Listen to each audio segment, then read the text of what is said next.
Hola, bienvenidos a este nuevo episodio de Luz Life. Hoy, con la gratísima compañía nuevamente, mi co-host, el doctor Ariel Alarcón, y con una sorpresa enorme, con el honor y el privilegio de tener al doctor Marco Fierro. Él es psiquiatra, psicólogo, y por favor, doctor Alarcón, si eres tan gentil de introducirlo. Bueno, buenas Luz Estela, amigos, amigas, pues muchas gracias por escucharnos y por seguirnos en nuestro programa. Sí, tengo el gusto y el honor de poder presentar al doctor Marco Fierro, que es además de uno de mis mejores amigos, tengo el honor de ser uno de sus mejores amigos. También es una persona realmente, pues no solamente maravillosa como ser humano, sino como profesional y como conocedor profundo del tema del funcionamiento mental y del alma humana, si se quiere, si se puede llegar a decir, ¿no? Marco, corrígeme si me equivoco, Marco, ¿no? Pero es médico de la Universidad del Cauca, es especialista en psiquiatría en la Universidad del Rosario, luego tiene una maestría en filosofía de la ciencia en la Universidad Nacional. Ha sido docente de distintas facultades y cada rato lo llaman de otra nueva, no solamente en Colombia, sino en otras partes de América Latina. Es autor de varios libros justamente sobre semiología psiquiátrica, semiología mental y filosofía de la mente. Entonces, Marco, no sé si dije alguna... No, muchas gracias por esa presentación y yo también me siento muy honrado de contar con tu amistad. Somos viejos amigos y hemos mantenido esa amistad durante muchos años. ¡Qué maravilla! ¡Qué maravilla! Con el doctor Alarcón pensamos hablando de mindfulness y tratando de desgranar esa mazorca para que tenga todo el mundo más claridad de lo que se trata mindfulness. Mind es mente, y aunque no hay una traducción específica en español de mindfulness, pues obviamente su centro es la mente. Entonces el doctor Fierro ha accedido a hablar hoy en temas lo más sencillo posible para que nos llevemos el conocimiento de lo que se trata la mente. Entonces, si podemos empezar con la definición, nuevamente, ABC de la mente, lo más sencillo posible, y sé que para ti debe ser difícil. Bueno, de todas maneras, la pregunta sobre qué es la mente es una pregunta difícil para cualquier persona. Incluso la gente que está dedicada a estudiar netamente este tema no siempre puede hacerlo de manera sencilla o le queda fácil. Pero podríamos decir, para empezar, que la mente no es una cosa, en el sentido, por ejemplo, de que un riñón, un corazón, el pulmón, son cosas que se pueden tocar, que se pueden ver. La mente no se puede tocar, no se puede ver. Y es más, diríamos que llamamos mente al conjunto de los fenómenos mentales. Obviamente, eso nos lleva a otra pregunta. Entonces, ¿cuáles son los fenómenos mentales? Y podemos enumerar los más importantes: el pensamiento, las emociones, la memoria, el lenguaje, la percepción, es decir, poder ver, escuchar, oler, palpar. Todo ello son fenómenos mentales. Entonces, o también a veces se dice son funciones mentales. Entonces, al conjunto de los fenómenos o de las funciones mentales le llamamos mente. Por tanto, es preferible incluso hablar de funciones mentales. Oh, qué interesante, qué interesante. Funciones mentales, es decir, cuando estoy pensando en algo, tengo, digamos, es una de las funciones de la mente. Cuando me chuzo con una espina y me duele, es otra de las funciones de la mente, ¿no? Cuando Exacto. pienso, cuando pienso, hey, qué imbécil soy, ¿por qué cogí las rosas tan fuertemente? Entonces es otra de las funciones. Mm, Exactamente, y cuando recuerdas que ajá. previamente también habías sentido un dolor similar en otra ocasión cuando sufriste otra lesión en tu mano, también el recuerdo es otra de las funciones mentales. Mm, E incluso cuando dices ay, y la emisión de ese ay con el lenguaje también es otra de las funciones mentales. Ah, wow, ah, claro, claro, claro. muy Wow, qué complejo, interesante, ¿no? pero suficientemente claro, claro entender esto. Entonces, sería esa relación que hay entre el cerebro y la mente? ¿Cómo podemos ubicar cada una de estas funciones que tú mencionas? El, el cerebro es el órgano más complejo de los seres humanos y en general es el órgano más complejo de toda la vida sobre la Tierra. Para comenzar, un cerebro tiene aproximadamente 100.000 millones de neuronas Wow. Ujú. y esas neuronas están ampliamente conectadas. Es decir, si nos imaginamos, diríamos, el cerebro es un, un órgano con millones y millones de conexiones, millones y millones de circuitos. Y esos circuitos tienen diferentes funciones, desde funciones muy básicas como respirar. Uno pensaría, bueno, la respiración es de los pulmones. Sí, pero quien da la orden de la respiración, quien guía el ritmo de la respiración, es una parte del cerebro. O sea, hay unos circuitos cerebrales que dan lugar a la respiración. Hay otros circuitos cerebrales que dan lugar a que el corazón funcione. Eh, Hay otros circuitos cerebrales incluso que controlan nuestros niveles de azúcar en la sangre, que regulan, es decir, el cerebro tiene centros para múltiples funciones, es más, hasta para la secreción de hormonas sexuales también el cerebro tiene que ver.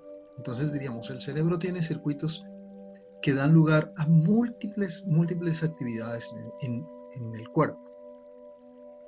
Ahora bien, hay de algunas de esas actividades del cerebro, de algunas de esas cosas que hace el cerebro, nunca nos enteramos, ¿cierto? Por Claro. ejemplo, uno no sabe, no podría decir, en este preciso momento mi cerebro está mandando la orden de la respiración. Uno nunca se da cuenta de eso, sencillamente el cuerpo funciona de manera automática y funciona muy bien. Ujú, Bueno, ujú. y hay otros circuitos que se expresan como funciones mentales. Entonces, estos circuitos se expresan en términos de pensamientos, hay Oh, otros circuitos que se expresan en términos de sensaciones como el dolor, el frío, el calor, hay otros circuitos que se expresan en términos de emociones como la alegría, la tristeza, la rabia, hay otros circuitos que cuando entran en funcionamiento producen recuerdos. Hay otros circuitos que cuando entran en funcionamiento hacen que nosotros hablemos de una manera muy coherente y organizada, sin necesidad de pensar con detenimiento el orden de las palabras. Entonces diríamos, hay, hay una buena cantidad de circuitos en el cerebro que se expresan o que se manifiestan como funciones mentales. Por tanto, eh, todo lo mental tiene su base material en el cerebro, y no, es más, no diríamos solamente en el cerebro, sino en todo el cuerpo, porque si bien el cerebro es el órgano más importante, pero en general todo nuestro cuerpo participa de alguna manera de lo que llamamos fenómenos mentales. Ejemplo, cuando estamos con rabia, no solamente es expresión de los circuitos cerebrales, sino también de todo el cuerpo. La sensación corporal que tenemos cuando estamos con rabia es distinta a la sensación corporal global que tenemos cuando estamos alegres, o la Claro. sensación corporal global cuando estamos serenos, tranquilos, también es distinta. Para resumir, diríamos que todos los fenómenos mentales tienen su base material en el cerebro, es decir, tienen que ver con el cerebro, y con ciertos circuitos del cerebro. Muchas gracias, Marco. Qué interesante y qué complejo también, como tú decías. Hay muchas funciones cerebrales que son automáticas y hay otras en las cuales sí puede intervenir, y eso sería algo que yo te quería preguntar, ¿no? Puede intervenir de algún modo la conciencia, es decir, el darse cuenta de ese tipo de funciones mentales, ¿no? Uh-huh. ¿Y eso en qué aporta? Digamos que uno digamos, ¿dónde interviene la voluntad? Sería otra pregunta distinta, ¿no? Es decir, Claro, ¿hasta qué claro. punto puedo controlar a voluntad ese tipo de funciones o no? ¿O son simplemente automáticas y no puedo hacer nada frente a ellas? Claro, es más, fenómenos mentales, cierto tipo de fenómenos mentales los encontramos en algunos grupos de animales. O sea, difícilmente podríamos hoy en día decir fenómenos mentales son exclusivos de los seres humanos. Por ejemplo, quienes tenemos perros como mascotas, nos damos cuenta claramente de sus apetencias, de sus preferencias por ciertos alimentos, de su gusto por ciertos alimentos, de algunos estados de ánimo, de la satisfacción que sienten en algunos instantes cuando las personas allegadas están con ellos, de la rabia que sienten. Con algunos perros y de la amistad o cercanía que sienten cuando están con otros perros. Es decir, en los animales podemos encontrar fenómenos mentales. Uh-huh. ¿Qué pasa con los seres humanos? Que nuestro cerebro es un poco más complejo y nuestro cerebro dio lugar a una mente igualmente más compleja. ¿Cuál es la principal diferencia de nuestra mente con respecto a la mente, si podemos hablar así, de los animales? La principal diferencia es lo que llamamos la autoconciencia. ¿Qué quiere decir esto? Que nosotros somos capaces de darnos cuenta de que estamos metidos en el mundo como tal, e incluso pensarnos a nosotros mismos. Es decir, ponernos a nosotros mismos como si fuésemos un objeto del mundo y pensar. Uh-huh. Wow. Un ejemplo para aclarar esto. Sí, me puedo poner a mí mismo y decir, a ver, yo interactuando con otras personas, yo diciendo esto, me puedo imaginar yo qué haría si me preguntan tal cosa, yo qué haría, ¿sí?, si me toca resolver tal problema. Es decir, puedo pensarme a mí mismo como un objeto del mundo. Y cuando me puedo pensar a mí mismo como objeto del mundo, ¿cierto?, puedo pensar también en alternativas de mis acciones, en formas diferentes de mi actuar. Es decir, se me abre un campo más amplio de posibilidades de acciones, que en caso contrario no es posible. Diríamos, fíjense el repertorio de acciones de los animales. Incluso estamos hablando de animales más complejos mentalmente, como los perros o los chimpancés o los gorilas. Su repertorio de acciones es más limitado. Ajá. En cambio, nosotros tenemos más posibilidades de acción y al menos pensar en más posibilidades de acción y en ciertos momentos decidir. Entonces, el hecho de que tengamos un cerebro y a la vez una mente más compleja, ¿sí?, ha dado lugar a eso, a poder darnos cuenta poder pensarnos, en primer lugar, como objetos del mundo. Ajá. Y también darnos cuenta de que somos nosotros, más o menos de que existimos, de que estamos aquí metidos en el mundo, ¿sí? Uh-huh. Y de reconocernos como tales, cosa que en los animales es bastante difícil. O sea, ellos no se dan cuenta de que están aquí. Pongo un ejemplo para hacerlo más claro. Un perro jamás va a decir, yo quisiera que a mi hijo le fuera mejor en el mundo de lo que a mí me fue. Es decir, un perro nunca va a decir eso, ¿cierto? Nunca pensaría, ¿yo qué quiero para el futuro? Que a mis hijos les vaya bien. No, claro. Eso no lo piensa, ¿sí? En cambio, los seres humanos, dada nuestra o no sabemos, más quién compleja, sabe. El perro está pensando. Entonces, lo que te estoy entendiendo es el observador. Uno puede tomar un poco el papel del observador y mirar y empezar a tomar decisiones. Y en ese sentido, eh, mindfulness, ¿cómo podemos engranar aquí esta herramienta? Ujú. Entiendo que las personas, cuando están muy estresadas, cuando estamos muy estresadas, entramos un poquito en piloto automático y en Sí. reaccionar con creencias que hemos aprendido. Y ahí Ujú. es cuando tenemos poca posibilidad de accesar esa capacidad tan brillante que tenemos. Entonces, ¿cómo podríamos hilar ahí ese concepto, doctor?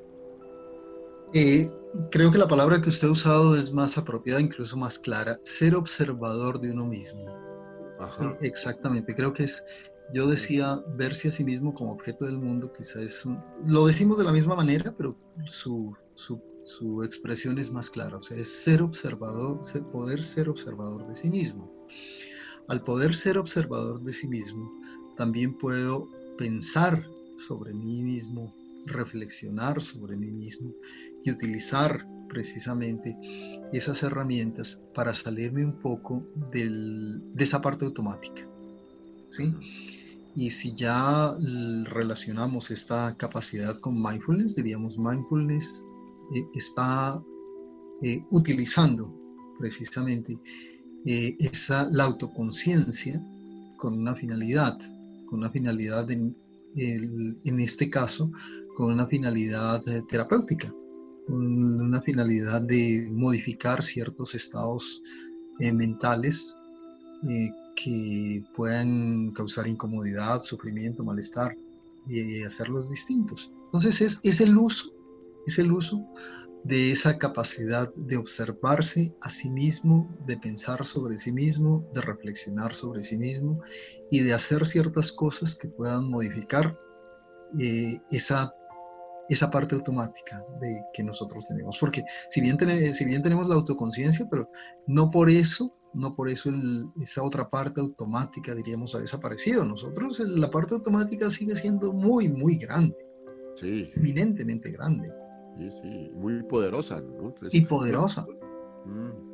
Es que es más, yo creo que la mayor parte del tiempo, la mayor parte del tiempo, el, el piloto automático es el que está a cargo de nosotros la mayor parte del tiempo. Ujú. Y habitualmente solo en algunos momentos reflexionamos, nos miramos, pensamos con detenimiento Ujú. y el tener posibilidades que ayuden a esa tarea, pues es muy bueno. El, Claro, el mindfulness, otros tipos de psicoterapia, la reflexión como tal, todos esos son herramientas que nos ayudan a comprendernos mejor y a modificar esa parte automática que tenemos. Pero esa magnífico, noticia es magnífico. maravillosa. Imaginémonos el potencial que tenemos si la mayor parte del tiempo estamos en piloto automático y sabemos que podemos redireccionar nuestros pensamientos hacia donde queremos ir en realidad. Qué potencial tan grande. Observemos esto y analicémoslo y de pronto miremos cómo podemos hacer para mejorar, para ser más grandes y tener esa capacidad creativa de ingenio, destaparla, como quitar el velo un poco y Claro, revelarnos como los magníficos seres humanos que somos. sí. Y además de eso, también tener la capacidad de la libertad para escoger, para decidir qué voy a hacer según lo que haya, la conciencia que haya ganado fruto de mis reflexiones, ¿no? Muy interesante, Marco. Muchas gracias por tus respuestas. Pero en ese punto, ¿qué papel juegan las emociones? Y ahí sí te quería despertar como tu carácter de semiólogo es, para la gente a veces es difícil entender qué es una emoción, qué es un afecto, qué es una sensación, qué es un sentimiento. No sé si nos pudieras explicar un poco eso, porque me parece que ser consciente de las emociones o los sentimientos es muy importante en ese camino de la libertad a escoger una respuesta, digamos, más adecuada o que genere mayor satisfacción. Pero ¿qué son las emociones, Marco? ¿Y cómo se diferencian toda esa gama de conceptos que hay? De hecho, no solamente digamos, las personas que en este momento puedan estar escuchando el programa o cualquier otra persona tiene dificultad para hacer estas clarificaciones, porque en el mundo de las universidades, en el mundo académico, no hay unanimidad con respecto a cómo se usan estas palabras. El uso de las palabras afecto, estado de ánimo, emoción, no siempre es el mismo en todos los libros, en todas las revistas científicas, entonces eso representa un problema importante. Claro. Pero para comenzar es más, también la definición de emoción es sumamente compleja. O más que compleja, yo creo que a veces es tan difícil que se termina dando muchas vueltas. Voy a darles una definición que es la mía, pero voy a tratar de hacerla más entendible. Claro. La primera característica de una emoción se trata de un dictamen corporal. ¿A qué me refiero con un dictamen corporal? Voy a poner el ejemplo más sencillo de un dictamen corporal. Cuando nosotros nos llevamos un alimento a la boca que está en mal estado, que sabe mal, inmediatamente, sin necesidad de pensar, no tenemos que pensar nada, sentimos náuseas, lo escupimos, ¿cierto? O incluso podemos tener vómito. ¿Qué nos está...? No es algo que hayamos pensado, que nosotros hayamos dicho, bueno, entonces este alimento está en mal estado, voy a botarlo de mi boca, voy a escupirlo, voy a sentir náuseas. No, nada de eso uno lo decide. Sencillamente el cuerpo rápidamente, en cuestión de menos de un segundo, ya tomó una decisión, ya emitió un dictamen. ¿Cuál es el dictamen? Esto no lo quiero dentro de mí, es decir, no me voy a comer este alimento y yo lo escupo. Y la náusea incluso da cuenta de eso. Es decir, el cuerpo ha emitido un dictamen sobre ese evento del mundo, sobre ese alimento. Y fíjense que el dictamen no requiere palabras, no es algo que tenga palabras. ¿Sí? Es automático. Claro, lo mismo incluso uno, supongamos, se pincha con algo, se pincha la mano, inmediatamente retira la mano. ¿Sí? Y siente dolores, más uno no tiene que pensar y decir, a ver, esto que siento es dolor, ¿cierto? O me rasca. No, uno no tiene que pensar nada, ya, es claro. Se sintió dolor y el cuerpo emitió un dictamen en el sentido en que retiro mi mano para no seguir sintiendo dolor. Entonces las emociones comparten esa primera característica, son un dictamen, pero en este caso sobre el cuerpo, es del cuerpo y la mente como un todo. Ok. Qué todo. No es solamente del cuerpo, sino del cuerpo y la mente como un todo. Y el dictamen, en los ejemplos que ponía, el dictamen fue, yo no quiero este alimento, yo lo escupo, ¿cierto? Tengo náuseas, o yo retiro mi mano si me estoy pinchando. En este caso, el dictamen igualmente no se expresa en palabras, sino se expresa en términos de alegría, ¿cierto? De tristeza, de rabia, de incomodidad, de vergüenza o de cualquier otra emoción. Ejemplo, yo me encuentro, ¿cierto?, con alguien a quien aprecio mucho e inmediatamente yo siento alegría de encontrarme a esa persona, ¿sí? Mi cuerpo y mi mente han emitido un dictamen rápidamente y es alegría. Claro, luego lo saludo, le digo qué bien que nos encontramos, qué agradable vernos, etcétera, etcétera. Pero ya cuando digo las palabras, ya el dictamen ya está emitido hace rato. Y eso sería una emoción. Sí, o sea, una emoción sería un dictamen que emite el cuerpo y la mente como un todo acerca de un evento en el mundo o incluso en uno mismo. Ejemplo, yo de pronto siento que mi pecho está saltando rápidamente y yo me asusto. Estoy emitiendo un dictamen, en este caso sobre algo que ocurre en mí. Claro. Estoy emitiendo un dictamen sobre eventos del mundo, pero también sobre cosas mías. O de pronto una situación me recuerda un evento triste y ese recuerdo, un evento doloroso y ese recuerdo me pone triste. Entonces estoy emitiendo un evento acerca de un recuerdo. Entonces, y ahí al sentimiento, perdóname, Omar, eso es una emoción, está clarísimo. Sí. Muchas gracias. Y por cuando dice, tengo un sentimiento. Bueno, ahí, Otra vez, la palabra sentimiento es bastante, también se usa de distintas formas. Yo prefiero usar la palabra sentimiento ¿para qué? Para hablar del aspecto cualitativo que diferencia una emoción de otra. Es decir, voy a poner un ejemplo. Diría, yo lo que siento cuando estoy triste, lo que siento es distinto que lo que siento cuando estoy con rabia. O sea, el sentimiento. Ese sería, allí utilizaríamos la palabra sentimiento. Es decir, más o menos diríamos, el sentimiento es el componente mental de la emoción. ok. Que la emoción Es es muy, muy corporal, ¿no? cuerpo y mente como un todo. O sea, la emoción es Cuerpo y mente como un todo. el Qué bonito. dictamen que emite el cuerpo y la mente como un todo acerca de la importancia que tiene un evento para un sujeto. Y que se manifiesta en el cuerpo, se manifiesta a través de diversos cambios. Por ejemplo, si yo tengo rabia, se manifiesta en que tengo temblor, en que me late el corazón más rápido, en que incluso hay cambios en la secreción de adrenalina al interior de mi cuerpo.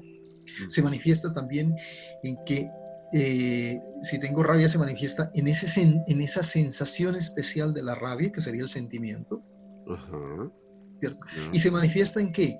En que me predispone a reaccionar corporalmente. Si tengo rabia, es más fácil que yo en un momento determinado golpee a alguien. Claro que sí. Ajá. Y es más, la rabia hace que mi cuerpo se coordine mejor para golpear a alguien o para huir.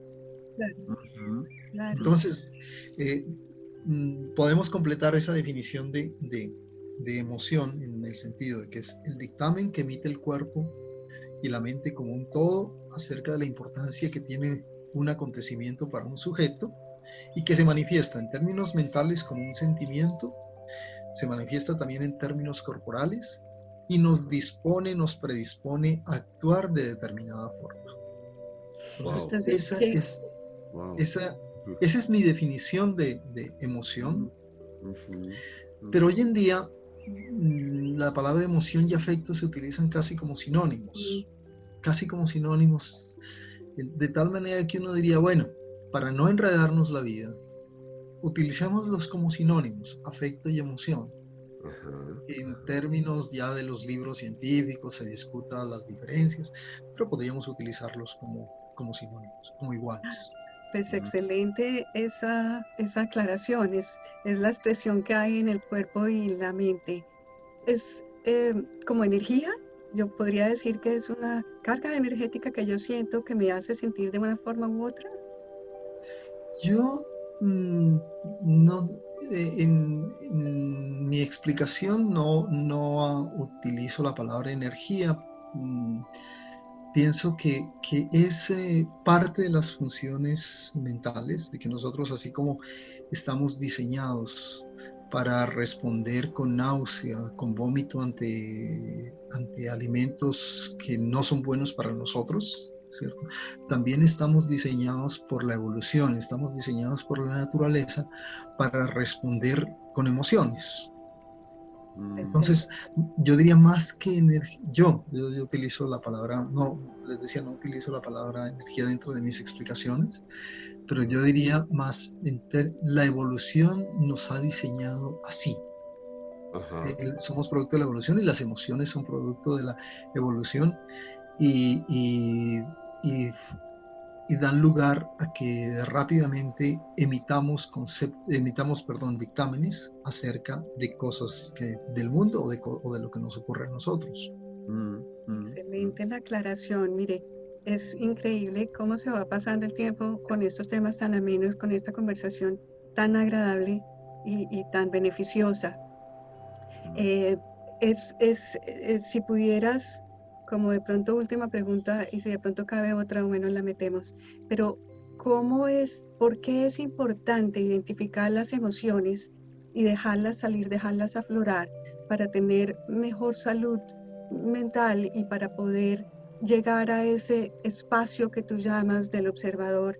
Porque es importante, si alguna relevancia tiene. Sí, las emociones, la naturaleza las diseñó para que nos sirvan de guía al actuar. ¿Sí? O sea, ese es el objetivo de la existencia de las emociones, si podemos hablar en esos términos, por parte de la naturaleza. Entonces, en lugar de, supongamos, estamos en una situación, estamos en un lugar oscuro y vemos personas acercarse, en lugar de ponernos a pensar, ¿será que me van a hacer daño? ¿Será que corro peligro? Y tener que decidir después de la reflexión. La emoción es un dictamen que rápidamente emitió el cuerpo y se asusta. El dictamen es, estamos en un estado de susto, y ya, estamos en un estado de susto y estamos dispuestos a actuar más rápidamente